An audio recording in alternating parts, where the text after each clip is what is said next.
로마서 5장 5절과 6절 두 절의 말씀입니다.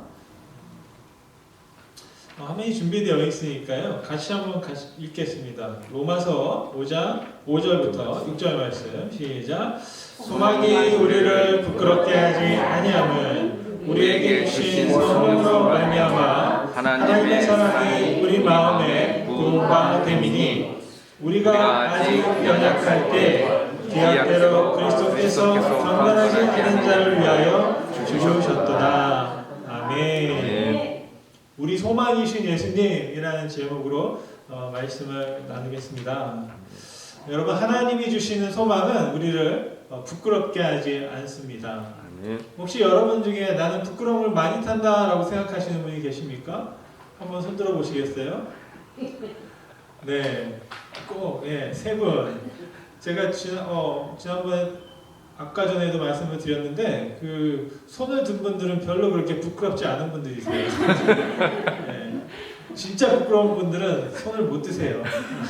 한 번도 저는 학교에서 손을 들어본 적이 없습니다. 네, 혹시라도 손을 들으면 뭐라도 시킬까봐 두려운 마음이 있었죠. 이 부끄럽다라는 것은 감정이거든요. 그래서 한국말로 부끄럽다라는 것은 두 가지가 이렇게 복합되어 있습니다. 첫째는 내가 뭐 잘못을 했을 때, 거짓말했을 때, 들통이 나가지고 이렇게 걸렸을 때 이렇게 느끼게 되는 부끄러움이 있어요. 그걸 이제 수치심이라고 하죠. 그리고 또 다른 부끄러움은 뭐냐면 이렇게 숫기가 없어가지고 뭐 하면 이게 쭈뼛쭈뼛하고 망설이고 잘 못하는 그런 어떤 부끄러움이 있습니다. 그런데 바로 이 두 가지 부끄러움이 있는데요. 그 두 가지 부끄러움을 제가 굉장히 내성적이고 소심한 사람이라고 저 스스로가 생각을 했거든요. 그런데 나중에 이렇게 시간이 지나서 많은 분들을 만나보니까 대부분의 사람들이 다 나는 내성적인 사람이다 라고 생각하는 절반 이상이 많은 분들이 그렇게 생각을 하시더라고요. 제가 이제 대학 1학년에 신학교를 갔더니 뭘 하냐면 바로 전도사를 하라고 하더라고요. 저희 아버님이 목사님이신데 너는 내가 감당할 수가 없다. 그러니까 저희 아버님의 친구 목사님이 계셨어요. 그 교회로 내가 너를 보내겠다. 그래가지고 거기 갔더니 가자마자 바로 전도사인 거예요. 이제 고등학교 졸업하고 신학교 들어갔는데 바로 전도사래요. 그 뭐 하냐 했더니 찬양인도 해야 되고 찬양인도 하다가 막 주여 부르고 막 이제 통성 기도를 인도해야 되고 그걸 장로교회였는데 굉장히 뜨거운 교회였어요. 그래서 막 통성 기도를 막 20-30분씩 하고 오래 막 하는 거예요. 그걸 저보고 하라는 거예요. 해본 적이 없는 사람한테. 그리고 나서 뭐 주일날 이제 저녁 되면 설교도 하라고 그러고 이제 20살 된 전도사에게 하니까 어쩔 수 없이 또 준비해서 막 하고 하는데 처음에는 재미있더라고요. 이게 막 하니까 막 이게 성도님들이 좋아하시고 기타도 못 치는 거 막 배워 6개월 동안 기타를 배워서 아까 불렀던 이런 막 지코도 막 치면서 막 하니까 막 권사님들이 그리고 또 막 예배 끝나면 권사님들이 저를 붙잡고 그래요. 아이고, 잠깐 와이프가 있네. 잠깐 제 손을 붙잡고 아이고 내가 손녀가 있으면 내가 내가 손녀의 사위를 삼고 싶은데 막 이제 이런 얘기까지 막 해주고 그러니까 제가 막 이렇게 너무 좋은 거예요. 이렇게 그래서 막 너무 다 이뻐하고 좋아하고 그러다가 문제는 한 2달, 한 3달 지났어요. 근데 그랬는데 이제 좀 분위기가 달라지기 시작하더라고요. 뭐가 자꾸 이제 제가 잘하는 것도 있지만 못하는 게 또 있는 거예요. 전도사님 이거는 이렇게 해야 되는데 뭐 저렇게 해야 되는데 사람들에게 뭐 해야 되고 뭐 해야 돼. 그 중에 제일 제가 힘들었던 게 뭐냐면 이름이 전도사잖아요. 전도사는 뭘 해야 될까요? 전도를 해야 되는 거예요. 나가서 전도를 하라는 거예요. 그래가지고 전도인데 주일날만 되면 토요일만 되면 오래요. 와서 전도지 들고 나가서 막 동네방네 다니면서 아파트 다니면서 주택들 다니면서 전도해야 되고 주일날도 예배 끝나잖아요. 점심 먹고 저녁 예배까지 시간이 있잖아요. 그때 뭐 해야 되냐? 전도해야 되는 거예요.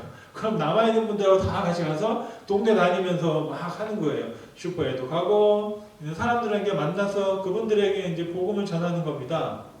그런데 문제는 제가 이렇게 처음 보는 사람들에게 가서 막 이렇게 잘 못해요. 그래서 처음 보는 사람이 있으면 좀 도망 다니거든요. 근데 전도를 하라고 그러니까 지나가는 사람한테 가가지고 막 아는 척 해야 되고 하는데 그게 너무 저한테 힘들더라고요. 그래서 전도 갑시다 그래 놓고 자 어떻게 하냐면 같이 안 가요. 네. 야 너는 이 아파트 들어가. 이제 애들도 오고 뭐 청년들도 오고 권사님도 오잖아요. 그러면 여기 하세요. 그러면은 저는 저 아파트를 갈게요. 그리고 다른 아파트를 가요. 가가지고 혹시 누가 볼까봐 몰래 안 걸리게끔 이렇게 살살 전도지를 뿌리고 다니고 그랬는데 전도를 하고 나서 뭘 하냐면 돌아와서 보고를 해요. 누구를 만났다 몇 장을 했다 그러면 막 누구 만났는데 다음 주에 누가 온다고 그랬다더라 또 누가 뭐 한다고 그랬다 그랬는데 저는 만난 사람이 없는 거예요. 저는 사람이 오면 도망 다니고 그냥 아파트 없는 집에다가 다 전도지를 꽂아놨어요. 그러다 보니까 이게 막 누구는 막 전도를 해가지고 막 누굴 데려오는데 한 6개월 지났는데 저는 전도를 한 명도 못 한 거예요. 그러니까 이게 그때부터 이제 목사님 눈치도 보이고 성도님들을 막 눈치도 보이기 시작하더라고요. 그러면서 어떤 생각이 들었냐면 전도사인데 교회 가기가 싫은 거예요. 그리고 어떤 생각까지 들었냐면 저는 어릴 때부터 목사가 되려고 그랬거든요. 왜요? 여기 있는 게 좋아 보여가지고 여러분들은 다 앉아가지고 제가 말하는 걸 이렇게 듣고 있잖아요. 그러니까 어릴 때 교회를 갔더니 목사님 말씀을 우리 동네 그 학교 교장 선생님 그리고 이장님 제가 시골 살았거든요. 그러니까 타운에 있는 매니저 같은 사람들이 목사님 말씀을 이렇게 듣고 있어요. 왜냐하면 저 꼭대기에 있기 때문에. 그래서 목사님이 저는 최고로 높은 사람인 줄 알았어요. 그래서 저는 이제 목사가 돼야 되겠다 소명을 받고 목사가 되기 위해서 이제 신학교도 가고 다 그랬는데 그때 한 6개월 지나고 전도사 6개월 하고 이게 내 적성에 안 맞는 것 같다. 네. 사람들을 막 이렇게 나는 다른 건 다 하겠다. 예배도 드리고 찬양도 하겠다. 근데 전도는 정말 못하겠다. 예. 그래가지고 하나님께 이거 이제 기도하기 시작한 거예요. 이걸 내가 계속 해야 되느냐. 이 신학교 이제 한 학기 다녔는데 이거 계속 다녀야 되느냐. 그렇게 고민하다가 이제 군대를 가는 거죠. 한 1년 있다가. 이제 왜 군대를 갔느냐. 군대 갔다 오면 남자가 되어 오려고 했어요. 멋있는 남자가 돼서 용감하고 씩씩한 남자가 되면 모든 사람 앞에서 이제 당당하게 뭔가를 딱 할 수 있을 줄 알았거든요. 그래서 큰 마음을 먹고 2년 동안 군대를 갔다 왔는데 하나도 달라진 게 없더라고요. 똑같아요. 그냥 그 사람이 그 사람인 거예요. 네. 그러니까 이 고민이 되잖아요. 이거 좀 도대체 어떻게 해야 되느냐. 네. 그런 고민을 이제 막 갖고 있었습니다. 갖고 있다가 제가 생각한 게 뭐냐면 그럼 다른 것도 한번 해보자. 그 친구가 노방전도를 한다는 거예요. 그래서 같이 따라갔어요. 어디냐면 이렇게 버스 터미널이 있어요. 그러니까 여기 보면 버스 정거장 같은데 시외버스 터미널이 있습니다. 거기 가서 기타 치면서 노래를 한다는 거예요. 찬양을 한다고 해서 저도 그냥 같이 가자. 같이 가다 옆에서 3명이서 한 명은 지금 목사님이고 한 명은 집사님인데 셋이서 그냥 길에서 막 찬양 어두운 밤에 캄캄한 밤에 막 이제 부르면서 저도 이제 사람들 막 지나다니는데 거기서 이제 저 나름대로는 해병대를 간다 생각하고 트레이닝을 하러 이제 거기 가서 막 한 거예요. 그러니까 좀 용기가 좀 생기긴 하더라고요. 그랬는데도 여전히 쉽지는 않았습니다. 그러면서 생각한 게 이게 정말 내가 이 길을 이렇게 계속 가는 게 맞는가. 굉장히 잘하고 싶은데 정말 나 이게 하나님이 나한테 준 일이라고 생각해서 정말 멋지게 하고 싶은데 잘 안 되더라고요. 그러면서 깨달은 게 뭐냐면 왜 이걸 내가 힘들어할까 봤더니 결국에는 내가 이 무언가를 하면서 사람들한테 자꾸 칭찬을 받고 싶었던 거예요. 그런데 내가 자꾸 못하는 것들이 드러나니까 내가 나를 견디지 못하고 스트레스를 받고 힘들게 되었던 그런 경험들이 있습니다. 아마 여러분들도 신앙생활 하다 보면 그런 슬럼프가 있었을 거예요. 처음에 교회 오면 너무나 재밌고 즐겁고 행복하고 감사하고 누가 무슨 말을 해도 그냥 다 용납이 돼요. 그런데 좀 시간이 지나다 보면 이런저런만 하면 칭찬을 해도 괜히 마음이 좀 이상한 이게 맞나 싶은 그런 생각이 들 때가 있습니다. 신앙생활 하다 보면 중요한 게 뭐냐면 그런 위기가 오거든요. 그 도전이 오거든요. 그 어려움이 올 때 그것을 내가 어떻게 잘 넘어가느냐. 그리고 여러분 사업을 하거나 또 여러분 공부를 하거나 아니면 여러분이 무엇을 할 때 보면 항상 실패를 경험하잖아요. 내가 계획했는데 안 될 때가 있잖아요. 근데 그때 실패했을 때 그 실패를 우리가 어떻게 방향을 잘 조절해서 가느냐에 따라서 그분의 삶이 성공 아니면 정말 거기에서 멈출 수 있는지 성장할 수 있는지가 결정되는 것 같아요. 신앙생활도 마찬가지인 것 같습니다. 신앙생활도 그런 위기가 왔을 때 신앙의 슬럼프가 왔을 때 그것을 내가 어떻게 할 것인가 그것을 대하는 태도가 굉장히 중요한 거죠. 제가 좋아하는 말들 중에 삶의 그 태도가 고도를 결정한다라는 그런 말이 있습니다. 내가 무엇을 바라보고 나가냐에 따라서 내 삶의 결정이 된다는 거죠. 여러분과 제가 무엇을 바라보고 나가야 될까? 저는 저를 본 거예요. 그러다 보니까 자꾸 실망하고 시험에 들었던 거죠. 근데 성경이 말하고 있는 것은 뭐냐면 하나님을 바라봐라. 누구를 바라봐라? 예수님을 소망해라 라고 합니다. 그래서 예수님을 바라보고 하나님을 소망하면 부끄러움을 당하지 않는다. 실망하지 않는다. 그런 말씀을 우리에게 주고 있는 줄로 믿습니다. 여러분, 그래서 제가 여러분들에게 나누고 싶은 것은 그렇다면 우리가 바라봐야 될 우리 예수님을 어떻게 소망할 수 있겠는가? 그게 바로 질문이거든요. 그래서 그 질문을 우리가 한번 그 답을 한번 찾아가 보려고 합니다. 첫 번째로 우리는 어떻게 예수님을 소망할 수 있을까? 예수님의 소망은 성령님으로 말미암는다라는 것입니다. 우리가 예수님을 소망하려고 할 때 제가 경험한 건 뭐냐면 내가 하려고 하니까 항상 한계에 부딪히는 겁니다. 그런데 성령님으로 하면 성령님이 도와주시면 우리가 예수님을 온전히 바라볼 수 있다는 겁니다. 여러분 5절 말씀을 같이 한번 또 읽어볼까요? 시작. 소망이 우리를 부끄럽게 하지 아니함은 우리에게 주신 성령으로 말미암아 하나님의 사랑이 우리 마음에 부음바 됨이니. 아멘. 하나님께서 우리에게 성령을 주신 이유가 있습니다. 성령을 통해서 보게 하시고 성령을 통해서 깨닫게 하기 위해서입니다. 여러분 고린도전서 2장 10절 말씀인데요. 또 한번 같이 읽겠습니다. 시작. 오직 하나님이 성령으로 이것을 우리에게 보이셨으니 성령은 모든 것 곧 하나님의 깊은 것까지 통달하시느니라. 아멘. 하나님의 깊은 것이 뭐냐면 바로 하나님을 아는 것입니다. 예수님을 아는 것이에요. 하나님의 깊은 것. 그것은 우리가 그냥 알 수 있는 게 아니라 바로 성령을 통해서 알 수 있다는 것이죠. 사도 바울은 바로 그렇게 작정을 했습니다. 고린도전서 2장 2절 말씀입니다. 한 번 더 같이 읽겠습니다. 나는 여러분 가운데서 예수 그리스도 곧 십자가에 달리신 그분밖에는 아무것도 알지 않기로 작정했습니다. 네. 여러분 성령님이 하시는 일이 있습니다. 여러분이 성령님을 막 구하시잖아요. 저도 언제 성령님을 구했냐면 병을 낫게 해주세요. 문제 해결하게 해주세요. 대학 가게 해주세요. 무엇을 해주세요. 아니 내가 안 가면 우리 애라도 대학 가게 해주세요. 뭐 이런 거 할 때 성령님을 구했던 것 같아요. 성령에 충만해주세요. 슬픔이 있고 절망이 있고 아픔이 있을 때 하나님 날 도와주세요 하고 성령을 구하는데 사도 바울이 구하고 있는 성령님은 뭐냐면 내가 예수님을 더 알고 싶습니다. 그래서 성령님을 구했다라는 겁니다. 그러면서 사도 바울이 성령을 통해서 예수님을 알게 되고 그 예수님을 전하게 됩니다.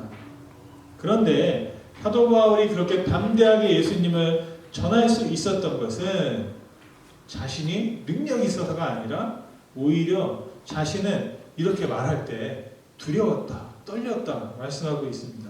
고린도전서 2장 3절 말씀인데요. 또 같이 한번 읽겠습니다. 고린도전서 2장 3절 말씀. 내가 여러분과 함께 있을 때 나는 약하였으며 두려워하였으며 무척 떨었습니다. 제가 여러분한테 설교할 때 떨고 있는 것처럼 떨면은 막 말이 빨라지거든요.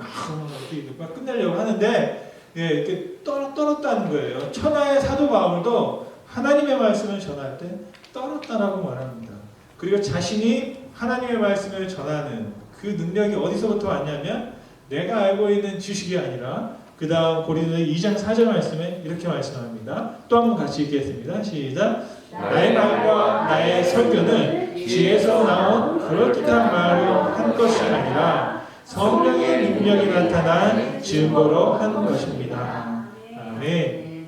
그래서 여러분들에게 다시 한번 부탁드리는 것은 다른 것 아니라 정말 성령님을 구하시기를 간절히 소원합니다. 네. 나의 지혜를 의지하고 나의 능력을 의지하고 내가 무엇을 했을 때 사람들이 반응하는 것을 의지하게 되면 거기에 내가 묶여있게 되거든요. 그런데 성령님을 의지하게 될 때 우리는 누구에게 묶여있느냐? 예수님께, 하나님께 묶여있게 되는 줄로 믿습니다. 사람의 지혜를 의지할 때는 부끄러움을 당합니다. 내가 어느 사람의 편에 서면 그 사람이 완전한 사람이 아니거든요. 또 내가 어느 사람의 편에 서면 그 사람이 또 완전한 사람이 아니에요. 여러분이 만약에 저의 편에 서시면 언젠가는 또 부끄러움을 당할 수도 있습니다. 왜요? 제가 무엇을 선택할 때 그 선택이 완벽하지 않거든요. 잘못된 선택을 할 수 있거든요. 그럴 때는 우리가 또 사과해야 되고 잘못했다고 말해야 되고 또 부끄러움을 우리가 감수해야 되는 그런 경험들을 하게 된다라는 것입니다. 여러분 그렇기 때문에 우리가 어떻게 해야 된다? 그런 모든 실망, 실패, 수치 그런 것이 없는 그런 것을 우리에게 안겨주지 않으시는 예수님을 소망하기 위해서 성령님을 여러분의 마음에 모시시기를 간절히 축원드립니다.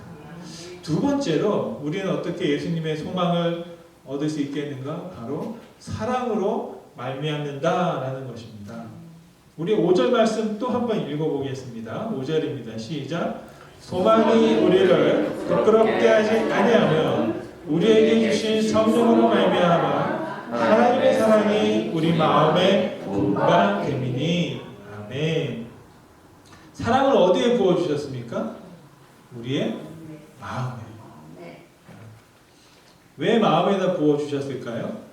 제가 보니까요. 마음이 제일 안전하고 마음이 제일 깊은 곳이고 마음이 제일 소중한 곳이기 때문인 줄 믿습니다. 여러분의 마음은 그 누구도 들어와가지고 뭐 어떻게 할 수 없어요. 내 마음을 내가 어떻게 할 수 없을 정도로 내 마음이 그렇게 깊은 곳에 있거든요. 그래서 하나님이 그곳에다가 사랑을 부어주시는데요. 그렇다면 하나님의 사랑이 어떤 사랑일까요? 저는 고린도전서 13장을 보면 이게 바로 하나님이 우리를 또 나를 사랑하시는 사랑을 설명하고 있는 거구나. 여러분 고린도전 13장을 읽을 때 가끔 저는 좀 시험에 들 때가 있거든요. 와 이거 너무 힘들다. 어떻게 내가 저렇게 사랑하지? 그런데 제가 성경을 잘 보니까 이게 뭔가 봤더니 하나님이 이렇게 나를 사랑하시는 거구나. 그러니까 고린도전 13장에 나와 있는 그 사랑에 관한 이야기는 뭐냐면 하나님이 나를 이렇게 사랑하신다는 사랑의 고백이에요. 여러분 한번 그런 마음으로 한번 같이 13장 4절부터 7절까지를 한번 쭉 읽겠습니다. 여기에 보면 괄호는 제가 넣은 거예요. 원래 없는 건데 그냥 그렇게 한번 생각을 해서 같이 한번 읽겠습니다. 4절부터 하나님의 사랑은 오래 참고 친절합니다. 사랑은 시기하지 않으며 뽐내지 않으며 교만하지 않습니다. 하나님의 사랑은 무리하지 않으며 자기의 이익을 구하지 않으며 성을 내지 않으며 원한을 품지 않습니다. 하나님의 사랑은 불의를 기뻐하지 않으며 진리와 함께 기뻐합니다. 하나님의 사랑은 모든 것을 덮어주며 모든 것을 믿으며 모든 것을 바라며 모든 것을 견딥니다. 아멘. 아멘. 이렇게 하나님이 저에게 준다고 하니까 저는 은혜가 되더라고요. 그런데 하나님이 야 이렇게 살아 그러면 하나님 그거 좀 어려운 것 같아요 라고 할 것 같아요. 그래서 우리가 할 때 나눌 때 중요한 것이 뭐냐면 모든 사람이 똑같거든요. 내가 부담스러우면 다른 사람부터 해주거든요. 그러니까 여러분 어디 가서 이렇게 살라고 하지 마시고 어떻게 해요? 하나님이 너를 이렇게 사랑하신대. 자꾸 듣다 보면 사람이면 어때요? 좀 찔리거든요. 그래서 나도 한번 해볼까? 그런 생각들을 하게 됩니다. 왜냐하면 제가 그랬기 때문에 저는 자꾸 뭘 해라 그러면 오히려 더 하고 싶지가 않더라고요. 그런데 그냥 이렇게 한번 이렇게 던져놓고 있으면은 이제 알아서 이제 지가 하는 그런 스타일이었어요. 제가 성격이 그러니까 그랬는데 또 여러분도 다를 수 있어요. 근데 말씀을 보면서 그런 거예요. 하나님이 나를 이렇게 하시는 거구나. 중요한 게 있습니다. 사랑은 무엇으로 한다? 마음으로 하는 겁니다. 마음으로. 사랑은 생각대로 되지 않습니다. 생각대로. 여러분이 만약에 사랑을 배워서 생각으로 하려면 할 수는 있어요. 그런데 오래 할 수 없어요.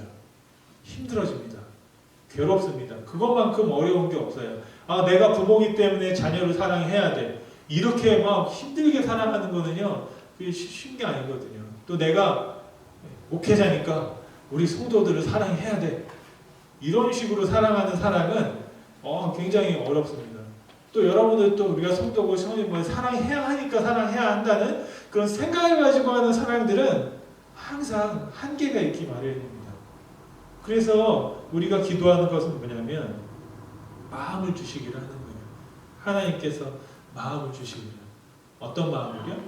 하나님의 사랑의 마음은 우리 안에 주시면 그 사랑이 이렇게 흘러나가게 되는 겁니다.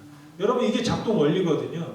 내 머리에서 사랑해야 돼 해서 하는 것이 아니라 우리가 해야 되는 건 뭐냐면 사랑을 많이 받아야 됩니다.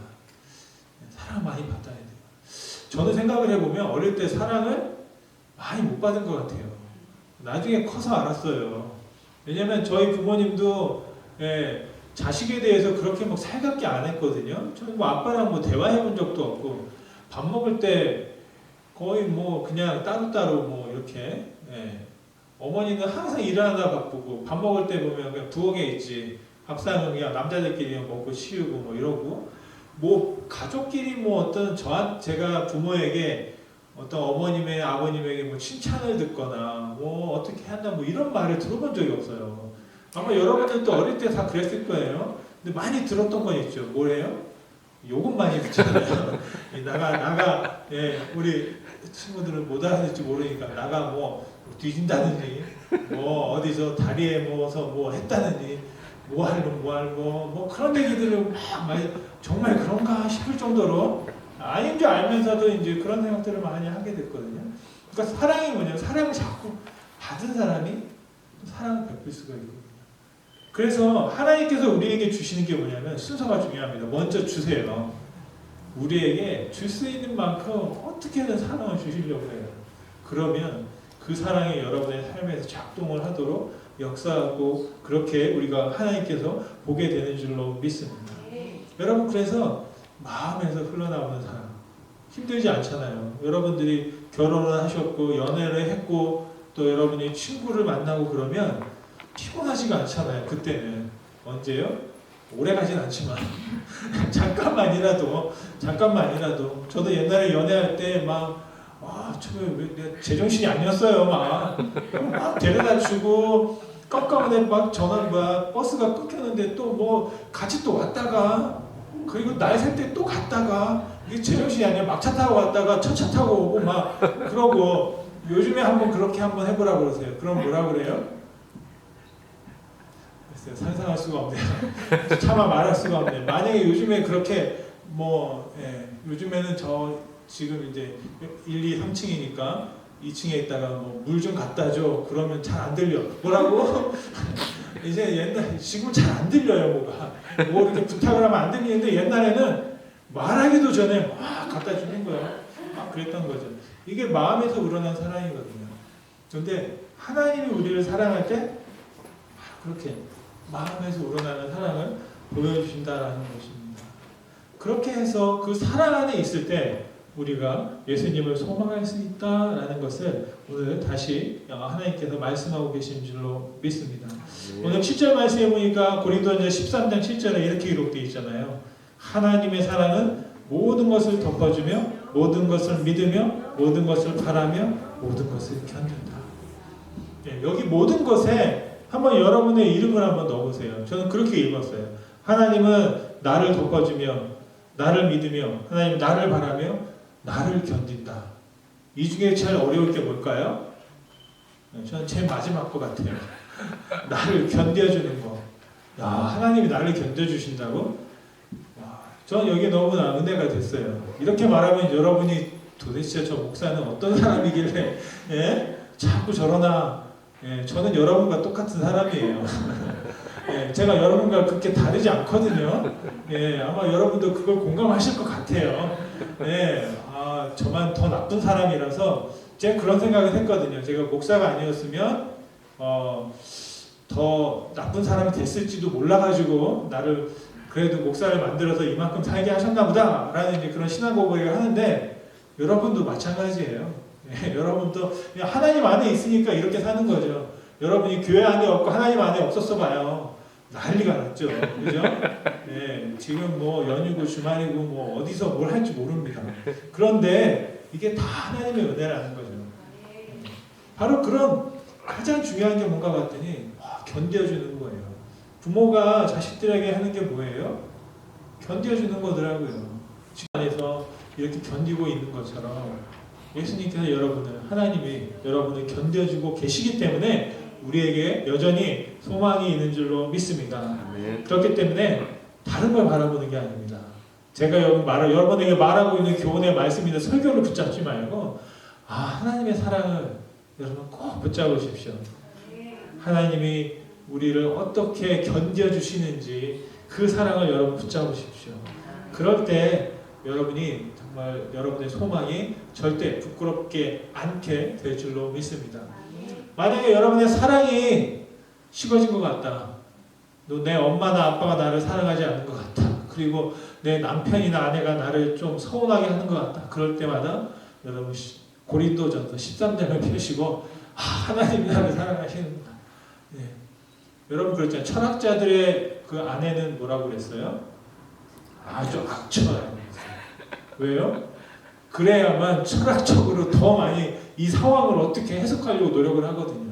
그러니까 여러분 옆에 누군가 여러분을 힘들게 하고 어렵게 하는 사람 있잖아요. 도움이 되는 거예요. 여러분의 철학자가 될 수 있고 위대한 신앙인이 될 수도 있고 아니면 여러분의 큰 간증할 수 있는 간증의 제목을 여러분 주시는 분일로 믿습니다. 만약 여러분 그런 나쁜 역할 하는 사람이 필요하면 언제든지 연락을 주세요. 제가 설교할 때는 좋게 해도 또 괴롭힐 때는 괴롭힐 수 있거든요. 그런 생각들을 여러분 하게 되는 겁니다. 자, 그래서 세 번째로 말씀드리고 싶은 것은 우리가 예수님의 소망을 어떻게 얻느냐? 바로 약속에 의해서 약속으로 말미암는다라는 것입니다. 6절 말씀을 또 같이 한번 읽어보겠습니다. 로마서 5장 6절 말씀. 우리가 아직 연약할 때 귀학대로 그리스도께서 경건하지 않은 자를 위하여 죽으셨도다.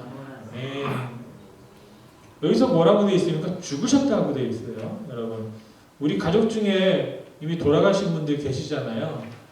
함께 하시다가 지금 함께 하지 못하는 분들이 있습니다. 여러분, 그분들을 지금도 생각하면 마음이 아프잖아요. 그리고 참 허전하잖아요. 또 아쉽기도 하고요. 그래서 죽음이라는 것은 뭐냐면 소망하고는 거리가 멀거든요.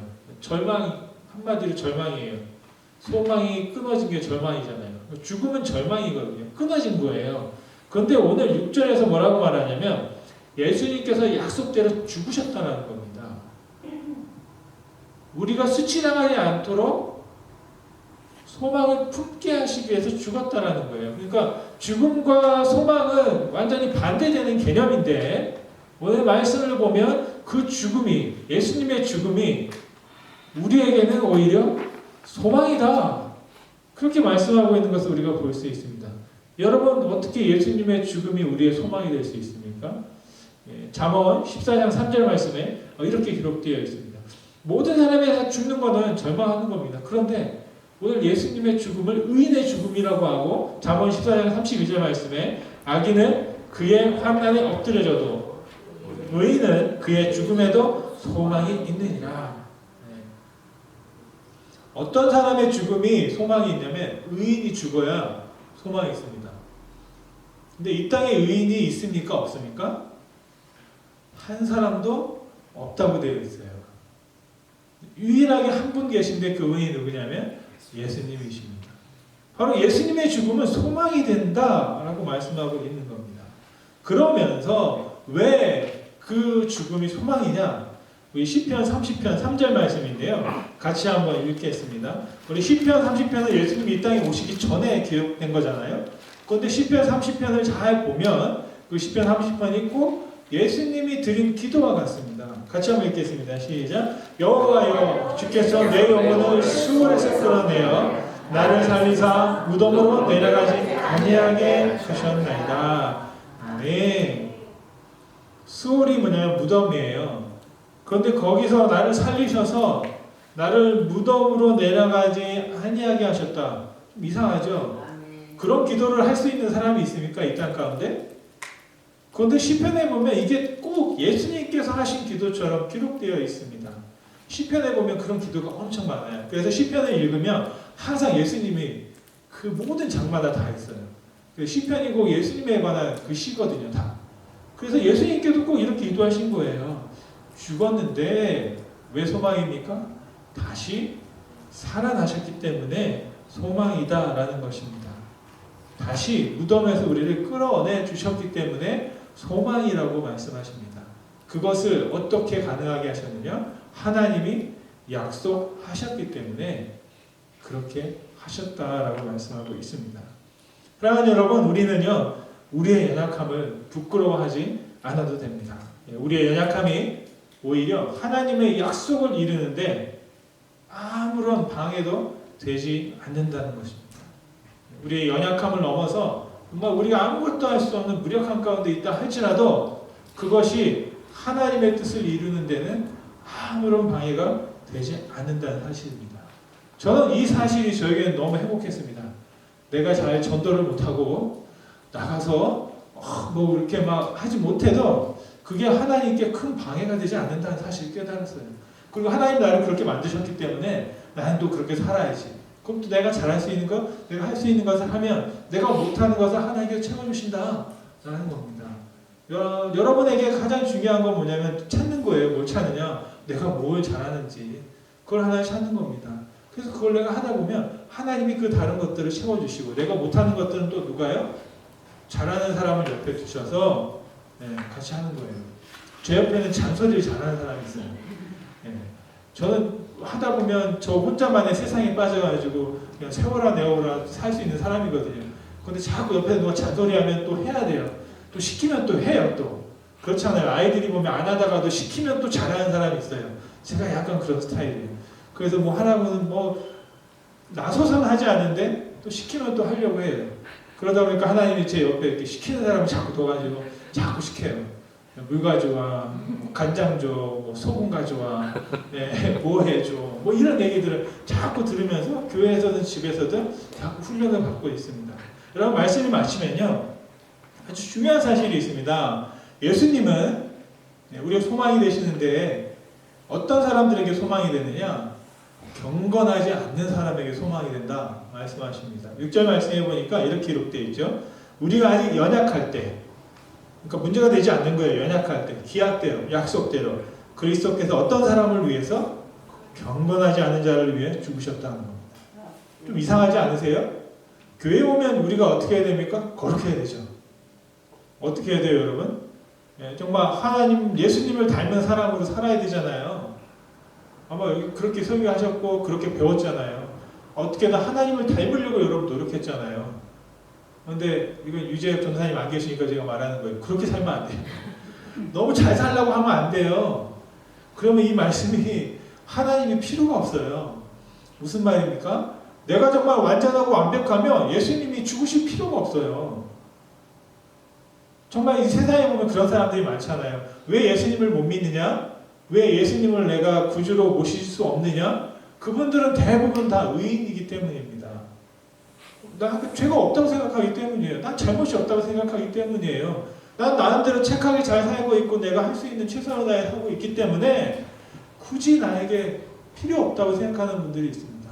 근데 실질적으로 그런 분들이 많이 있거든요. 예전에 처음에 기독교가 그 한국에 전파됐을 때 선비 선생님들이 많았거든요.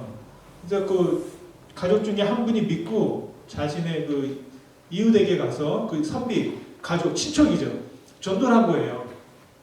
예수님이 오셨고요. 예수님이 우리의 죄를 대신해서 십자가에 못 박혀 죽으셨습니다. 열변을 토하면서 예수님을 믿으시라고. 그러면 천국 갈 수 있고 구원받는다고. 그랬더니 그 선비분이 한마디 했대. 뭐라고요? 야, 나는 교회 안 갈란다. 왜? 내가 살라고 예수를 죽일 수는 없다. 내가 천국 가겠다고 예수를 십자가에 못 박아 죽이는 건 이거는 선비로서 내가 용납이 안 된다. 그렇게 말씀하셨대. 들어보니까 정말 그런 거예요. 근데 우리 교회에서 신앙생활하면서 중요한 게 뭐냐면 우리가 자꾸 경건해진다, 뭐 해진다 말하면서 우리들 스스로가 내가 하나님 앞에 그런 존재로 아담처럼 정말 하나님처럼 내가 되고 싶은 그런 욕망과 욕심들을 채우려고 할 때가 많거든요. 근데 실제적으로 우리는 사람이고 피조물이라는 사실 인정해야 합니다. 그래서 예수님께서 말씀하신 게 뭐냐면 경건하지 않은 자 어떤 사람이에요? 여러분 인정하고 싶지 않겠지만 나 같은 사람이에요. 경건하지 않은 나를 위해서 예수님께서 죽으셨다라는 사실을 우리가 오늘 말씀을 통해서 다시 한번 바라보길 원합니다. 그래서 그런 사람들이 은혜를 누리는 거예요. 아마 오늘 주일날 오후에 여기 나와 있는 여러분들은 죄송하지만 좀 경건하지가 않은 분들이에요. 경건한 사람들은 여기서 이렇게 하나님 앞에 예배하고 말씀 앞에 내가 뭐 어떻게 하겠다고 할 필요가 없거든요. 이미 다 해결받았다고 생각할 수 있습니다. 그런데 여러분 바로 우리가 이런 하나님의 사랑 안에서 우리의 어떤 형편이나 어떤 문제나 우리의 어떤 상황에 구애받지 않고 우리가 여전히 경건하지 못할지라도 연약함이 있을지라도 그것을 부끄럽게 바라보지 않고 다 받아주시고 견뎌주시고 사랑하시는 바로 그 하나님이 우리의 소망이 되시는 줄로 믿습니다. 여러분 하나님의 소망이신 예수님을 찬송하시고 그분이 우리를 어떻게 또 거룩하게 하시며 변화시키실지를 기대하며 살아갈 수 있기를 간절히 소망합니다. 신앙생활 하면서 여러분 혹시 실망하셨습니까? 혹시 지금 실망을 경험하고 계세요? 오늘 뭐 에모스에 누가 와서 설교한다고 그랬는데 그 말 갖고 야 이게 지금 또 뭐 해서 혹시 말씀을 듣고 여러분 실망하셨다면 그 실망이 예수님께 가는 아주 좋은 걸음이 되길 간절히 소원합니다. 네. 이거 아멘 하면 안 되는데. 좀 실망했다는 거잖아요, 지금. 네. 혹시 여러분 어떤 무엇을 계획하다가 실패했습니까? 혹시 여러분 했는데 자꾸 어긋나고 맞지 않습니까? 정말 화가 날 때가 있습니다. 무슨 가구를 조립하거나 아니면 작업을 하는 분들은 아세요.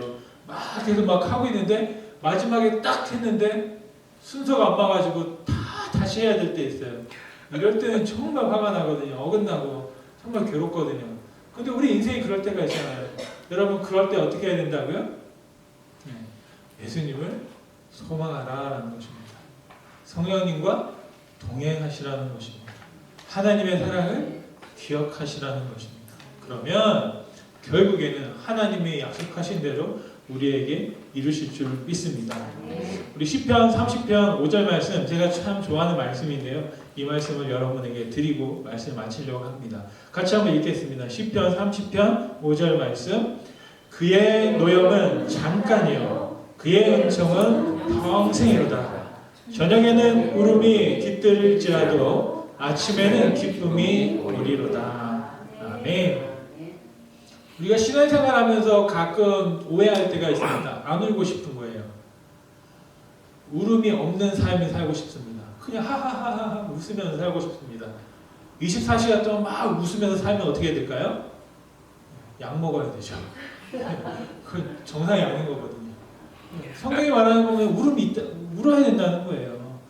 제가 살면서 여러분보다 적게 살고 또 지금 같이 또 살아가고 있지만 인생은 이 울음을 눈물을 머금고 사는 게 인생이라는 것을 다시 한번 배웁니다. 그런데 그 눈물이 끝이 아니라는 사실을 여러분 꼭 기억하십시오.